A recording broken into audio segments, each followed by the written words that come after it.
dairy demonstration farm Mountjoy in Treffgarne Pembrokeshire has had considerable success in the use of selective dry cow therapy to improve udder health as well as reducing the use of antibiotics.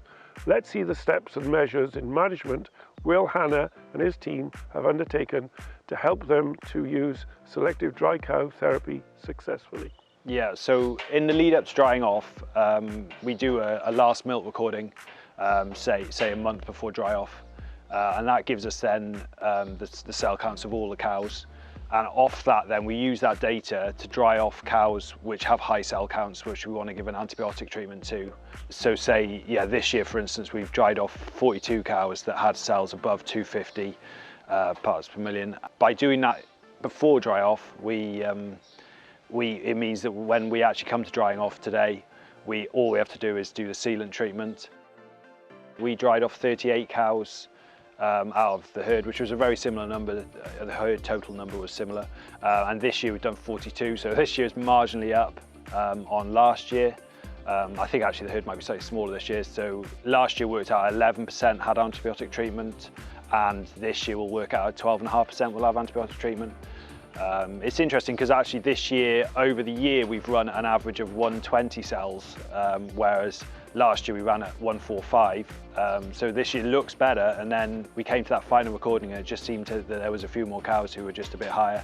Yeah, and what about the number of clinical cases of mastitis compared year on year? How do they look? The clinical cases this year are distinctly lower. We've treated 18 cows with antibiotic treatment this year for mastitis. Last year we treated 42. So there is a big difference there. That's partly driven by, it could be partly driven by cow, but it's also partly driven by us using more anti-inflammatories and udder, for instance. So we're treating there's probably at least 10 cows which would have had antibiotic last year, which this year we've persevered a bit more with the anti-inflammatory and udder, and it's worked, to be fair. They're clearing up. And to be fair, antibiotics, the stronger antibiotics, I suppose, are being taken away from us, so the antibiotics we're left with aren't necessarily that effective, really. And actually, in many cases, if the mastitis isn't too severe, then it actually seems to be better just to go in with an anti-inflammatory and udder. So that's good. On the lead up to drying up, if we were talking about sort of preparing these cows for dry off as well, so we milk as normal up until about 4 days before dry off, and then we change the diet completely. So we come off the clamp silage, which was 11.5 or just over 11 ME, and we drop down onto this dry haylagey stuff that we've made over the year purposely for this job. This is probably under 10 ME.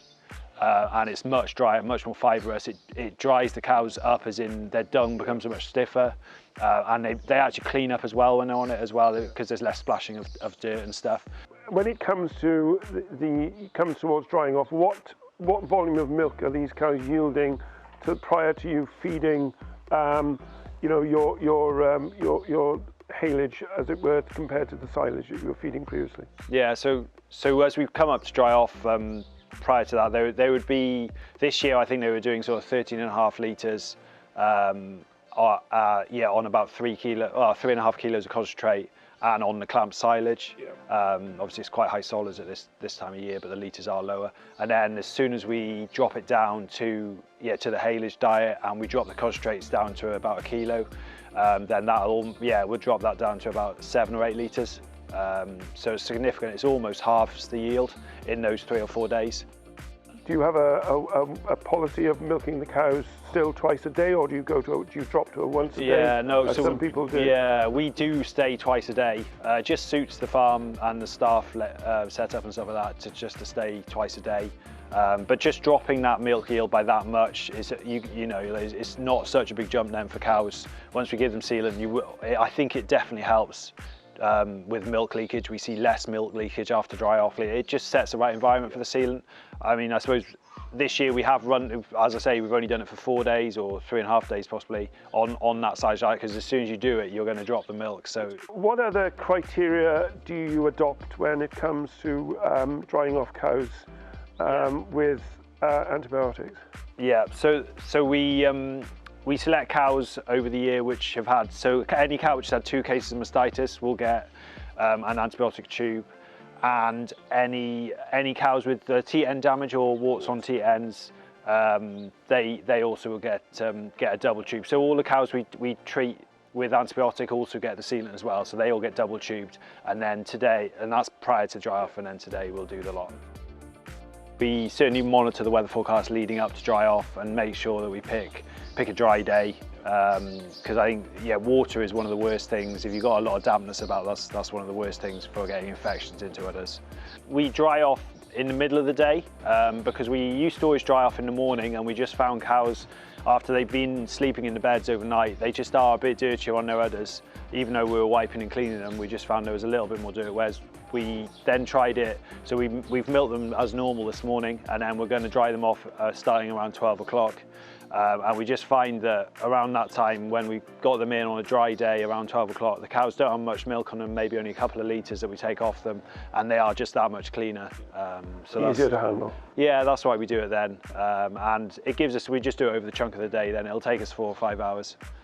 From the start of the procedure through? Yeah, that's it, to dry. We'll dry around 280 cows off in about 4 to 5 hours. And then the cows go out to the yard and stand for a period of time before going back to the cubicles? Yeah, they will, because they'll go and eat. They won't just go and sit down straight away. They'll probably have a good half an hour plus of standing. So, Will, can you just fill us in with a bit more detail in terms of the procedure of drying off in the parlour, and in terms of what your staff, yourself and your staff do in terms of drying the cows? Yep, that's it. So we've all done a selective dry cow training course on drying off. So we're all aware of that, and it's just cleanliness is so important. So to make sure we're really clean, the cows are obviously milked first, and then after milking we go along before we dry off, and as we dry off, and we wipe each teat individually then with a sterile cotton wool bud that's been soaked in surgical spirit, and then straight after that we inject that teat with the dry cow tube, as in the sealant, and then we repeat that for the next teat, and each teat is individually wiped with that, and then the cow is dipped after that, and we just make sure that we pinch the top of the teat to stop the sealant going up into the udder. And yeah, that's it. So and we try and keep hosing or anything like that to a minimum in the parlour as well. Obviously, because their dung's quite firm, there isn't that much muck about. So just trying to keep water to a minimum, trying to keep dirt to a minimum. Teats are sealed from front to back, and one teat is cleaned and sealed at a time. And then as we do that, gloves are worn and kept clean at all times, just to make sure that there's no contamination. Record keeping is really important, obviously prior to dry off, because we keep cell count records, but then post dry off it is really important to know which cows have had antibiotic treatment, especially if you have cows calve early or anything like that, slip a calf and come into milk, then you've got to be obviously aware that, you know, the withdrawal periods on those antibiotics. The beauty of using a lot of sealant is that you actually negate a lot of that, because you lower your risk hugely. It's also very good to have records of cows, so that we monitor which cows were, say, higher cell count last lactation, or had mastitis cases last lactation. Whether we dried them off with antibiotic then, and then what was the result the following lactation? Did that have the desired effect of meaning she has a cleaner lactation next time? So yeah, because we're calving outside, as I say, and the environment is very clean, we have now started wondering whether we should try doing some cows without sealant or antibiotic, just simply stopping milking them, because we bring them right down in milk. And so there's some low cell count cows who are maybe young, who we feel like, because our calving environment is clean, and that's probably the highest risk area for sealant. That's one of the main reasons for giving sealant, is because of that, at that calving point, you don't want them to get an infection before they calve. And so we just feel that there is possibly an opportunity to not treat some cows with anything, and just let them dry off naturally, and then see how we get on. So we're going to try that with a select number of cows this year. I think we're going to try it with a small group of 30, and we'll record, make sure we record all their numbers, and we'll watch that through and see what that's like in the spring. It may not work, or it might be absolutely fine. We don't know quite, so it is a bit of a And if it does, will you extend that? Yeah, if it works and it seems like there's no ill effects at all, and we will monitor their cell count into next lactation and check how that does as well, and we don't have any lost quarters or anything like that, then we probably will extend it to all cows below a certain cell count. For further information and detail on selecting individual cows and treatment of protocols at dry-off, please refer to the AHDB Mastitis Control Plan.